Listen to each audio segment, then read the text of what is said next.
Oman প্রবাসীদের জন্য বড় দুঃসংবাদ। প্রবাসীদের জন্য আরও 13টি পেশা নিষিদ্ধ করল ওমান সরকার। আর এদিকে ওমান প্রবাসীদের পুলিশের সতর্কবার্তা। অপরদিকে ফের রেমিটেন্স পাঠাচ্ছেন ওমানের সকল প্রবাসীরা। আর এদিকে বিদেশিদের ভিসা দেওয়া শুরু করেছে এবার সৌদি আরব। বিস্তারিত খবরে থাকছে ওমানে 12,000 প্রবাসী আটক। আর এদিকে বিমানবন্দরে প্রবাসীদের হয়রানি বন্ধে মাঠে নেমেছেন সাধারণ শিক্ষার্থীরা।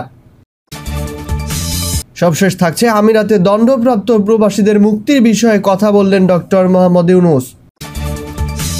ওমান প্রবাসীদের জন্য বড় দুঃসংবাদ। প্রবাসীদের জন্য আরও 13টি পেশা নিষিদ্ধ করল ওমান সরকার। প্রবাসীদের কাছে জনপ্রিয় কয়েকটি পেশা সহ মোট 13টি কাজে আগামী 6 মাসের জন্য বিদেশি কর্মী নিয়োগে স্থগিত আদেশ দিয়েছে ওমানের শ্রম মন্ত্রণালয়। মন্ত্রণালয়ের সিদ্ধান্ত 452/2024 মোতাবেক শ্রম আইনের অধীনে জারিকৃত এই সিদ্ধান্ত নেওয়া হয়েছে।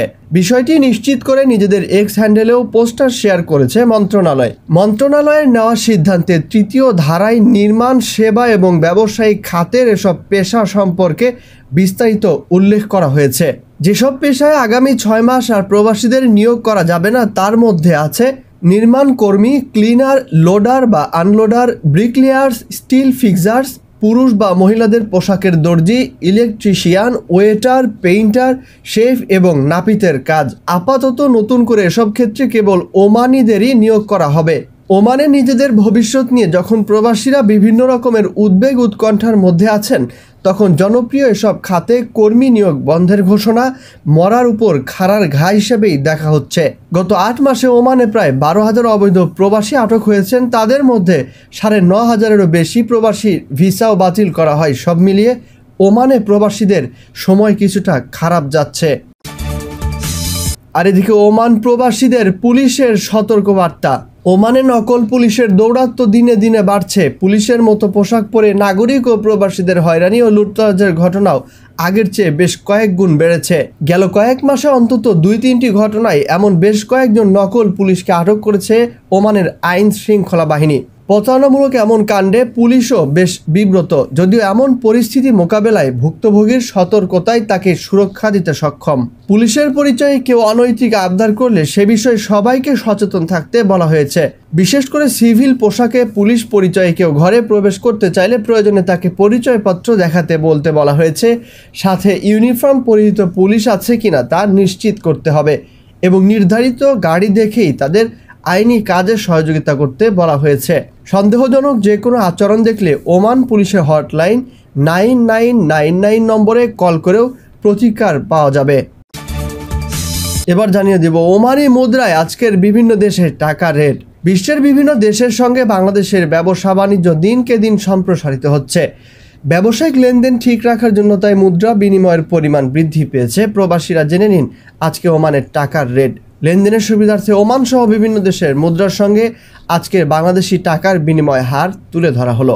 ওমানি রিয়াল 309 টাকা, ইউএস ডলার 119 টাকা 42 পয়সা, ইউরোপীয় ইউরো 127 টাকা 50 পয়সা, ব্রিটেনের পাউন্ড 150 টাকা 4 পয়সা, ভারতীয় রুপি 1 টাকা 38 পয়সা, মালয়েশিয়ান রিঙ্গিত 24 টাকা 85 পয়সা, সিঙ্গাপুরের ডলার 87 টাকা 50 পয়সা, সৌদি রিয়াল 31 টাকা 47 পয়সা, কানাডিয়ান ডলার 86 টাকা 60 পয়সা, অস্ট্রেলিয়ান ডলার 78 টাকা 99 পয়সা এবং কুয়েতি দিনার 386 টাকা 50 পয়সা। আর এদিকে ফের রেমিটেন্স পাঠাতে শুরু করেছেন ওমানের প্রবাসীরা। ওমান থেকে কয়েকদিন আগেও যারা বৈধ পথে দেশে টাকা পাঠাতে অস্বীকৃতি জানিয়েছিলেন, অন্তর্বর্তীকালীন সরকারের দায়িত্ব নেওয়ার পর তারাই এখন হুমড়ি খেয়ে পাঠাচ্ছেন রেমিটেন্স। দেশের অর্থনীতির ভিত মজবুত করতে এই প্রবাসীরা গুরুত্বপূর্ণ ভূমিকা রাখতে পারেন বলে মত সংশ্লিষ্টদের। তৈরি পোশাক শিল্পের পর বাংলাদেশের অর্থনীতিতে গুরুত্বপূর্ণ অবদান রাখে প্রবাসী আয়। তবে রাজনৈতিক অস্থিরতার জেরে সম্প্রতি দেশে টাকা পাঠাতে বেঁকে বসেছিলেন প্রবাসীরা। চলে রেমিটেন্সের উপর শাটডাউন প্রচারণা। তবে অন্ধকার দূরে ঠেলে নতুন বাংলাদেশের দায়িত্বে এখন নোবেলজয়ী ডক্টর মোহাম্মদ ইউনূস। তিনি এখন প্রবাসীদের ভরসার স্থান। ওমান প্রবাসীরা বলছেন গত কয়েকদিন আগে দেশে রেমিটেন্স না পাঠানোর ঘোষণা দিয়েছিলেন তা তারা পরিবর্তন করেছে। ফলে দেশের অর্থনীতির চাকা সচল রাখতে তারাও অবদান রাখতে চাচ্ছেন। বিশ্বব্যাংকের তথ্য অনুযায়ী প্রবাসী আয়ে বাংলাদেশের অবস্থান রয়েছে 7ম স্থানে। এর বড় অংশ আসে মধ্যপ্রাচ্য থেকে, যার মধ্যে বড় একটি বাজার হচ্ছে ওমান। আর অপরদিকে এবার বাংলাদেশিদের ভিসা দেওয়া শুরু করেছে সৌদি আরব। বাংলাদেশি কর্মীদের পুনরায় ভিসা দেওয়া শুরু করেছে ঢাকাস্থ সৌদি দূতাবাস। গতকাল বুধবার দুপুরে বাংলাদেশে নিযুক্ত সৌদি আরবের রাষ্ট্রদূত ঈসা বিন ইউসুফ আল দুহাইলান গণমাধ্যমকে এই তথ্য জানিয়েছেন। এর আগে পররাষ্ট্র বিষয়ক উপদেষ্টা মোহাম্মদ তৌহিদ হোসাইনের সঙ্গে সৌজন্য সাক্ষাৎ করেন সৌদি রাষ্ট্রদূত ঈসা বিন ইউসুফ আল দুহাইলান।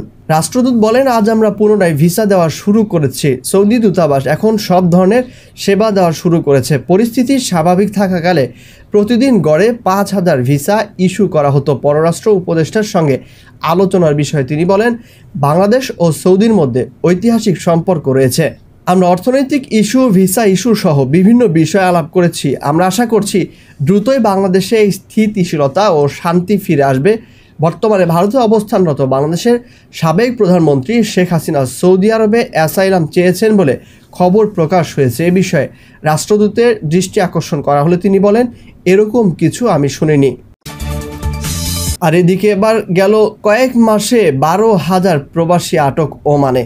ওমানে বিদেশি জনশক্তির উপর নির্ভরতা কমাতে নানামুখী পদক্ষেপ গ্রহণ করা হয়েছে। এছাড়া অবৈধ প্রবাসীরা যেন কোনোভাবেই দেশটিতে অবস্থান করতে না পারেন সে লক্ষ্যে অভিযানও জোরদার করা হয়েছে। তথ্য বলছে, গেল 8 মাসে ওমানে বাংলাদেশি সহ প্রায় 12,000 অবৈধ প্রবাসী আটক হয়েছেন। তাদের মধ্যে 9,700 জনকে নিজ নিজ দেশে ফেরত পাঠানো হয়েছে। বর্তমানে ওমানের অবৈধ প্রবাসীদের কাছে আতঙ্কের এক নাম সিকিউরিটি অ্যান্ড সেফটি বিভাগ। প্রতিষ্ঠানটির প্রধান নির্বাহী অবসরপ্রাপ্ত ব্রিগেডিয়ার জেনারেল সাইদ বিন সুলাইমান বলেন, বিগত দিনের মতো সামনেও এই অভিযান অব্যাহত থাকবে।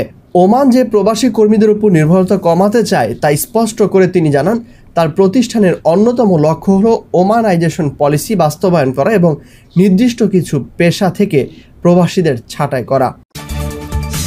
আর এদিকে এবার বিমানবন্দরের প্রবাসীদের হয়রানি বন্ধে মাঠে নেমেছেন সাধারণ শিক্ষার্থীরা।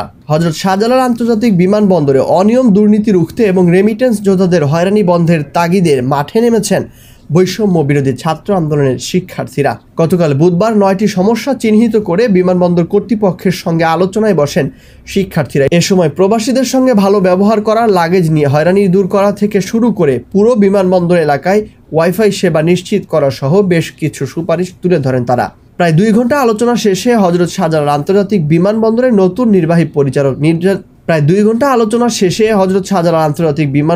নতুন নির্বাহী পরিচালক শিক্ষার্থীদের সঙ্গে নিয়ে কাজ করার আশা ব্যক্ত করেন। হযরত শাহজালাল আন্তর্জাতিক বিমানবন্দরের নির্বাহী পরিচালক গ্রুপ ক্যাপ্টেন মোহাম্মদ কামরুল ইসলাম বলেন, আমরা সর্বোচ্চ চেষ্টা করছি এবং সিভিল এভিয়েশনের পক্ষ থেকে এরই মধ্যে যেসব পদক্ষেপ হাতে নেওয়া হয়েছে সেগুলিও আমরা ছাত্রদের বলেছি। তিনি বলেন, আমাদের এখানে যে প্রশিক্ষণ ব্যবস্থা, মনিটরিং সিস্টেম, টাস্ক ফোর্স গঠনের মাধ্যমে প্রতিটি সংস্থার সঙ্গে সমন্বয় করে যে কাজগুলো করা হয় প্রতিটি বিষয়ে আমরা তাদের অবহিত করেছি। আর কি কি কাজ করা সম্ভব সেগুলো আমরা জানিয়েছি। আর এদিকে এবার আমিরাতে দণ্ডপ্রাপ্ত প্রবাসীদের মুক্তির বিষয়ে কথা বললেন ডক্টর মোহাম্মদ ইউনূস। সংযুক্ত আরব আমিরাতে বিক্ষোভ করে দণ্ডপ্রাপ্ত হওয়া প্রবাসীদের মুক্তির বিষয়ে সেই দেশের ঊর্ধ্বতন কর্মকর্তাদের সঙ্গে অন্তর্বর্তীকালীন সরকারের প্রধান উপদেষ্টা ডক্টর মোহাম্মদ ইউনূস কথা বলেছেন, জানিয়েছেন পররাষ্ট্র উপদেষ্টা মোহাম্মদ তৌহিদ হোসাইন। গেল রোববার বিকেলে পররাষ্ট্র মন্ত্রণালয়ের অডিটোরিয়ামে সাংবাদিকদের ব্রিফিংকালে তিনি এই কথা বলেন। মতবিনিময় শুরুতে ছাত্র জনতার আন্দোলনে নিহতদের স্মরণে 1 মিনিট নীরবতা পালন করা হয়। পররাষ্ট্র উপদেষ্টা বলেন, বৈষম্য বিরোধী আন্দোলনের সমর্থনে বেশ কয়েকটি দেশে বিক্ষোভ হয়েছে। তার মধ্যে আরব আমিরাতে বেশ কয়েকজন কর্মীকে আটক করা হয়, এমনকি জেলও দেওয়া হয়েছে। বিষয়টি আমরা গভীরভাবে দেখছি। তারা কিছুতেই যেন ভোগান্তিতে না পড়ে সেই চেষ্টা করা হচ্ছে। আশা করছি আজ বা কালকের মধ্যেই প্রধান উপদেষ্টা নিজে কথা বলবেন তাদের ঊর্ধ্বতন কর্তৃপক্ষের সঙ্গে, যাতে তারা সহায়তা পেতে পারেন। অন্তত কোনো শাস্তি ছাড়া যেন তাদের মুক্তি দেওয়া হয়। তারপর বাকিটুকু না হয় আমরা সহায়তা করার চেষ্টা করব।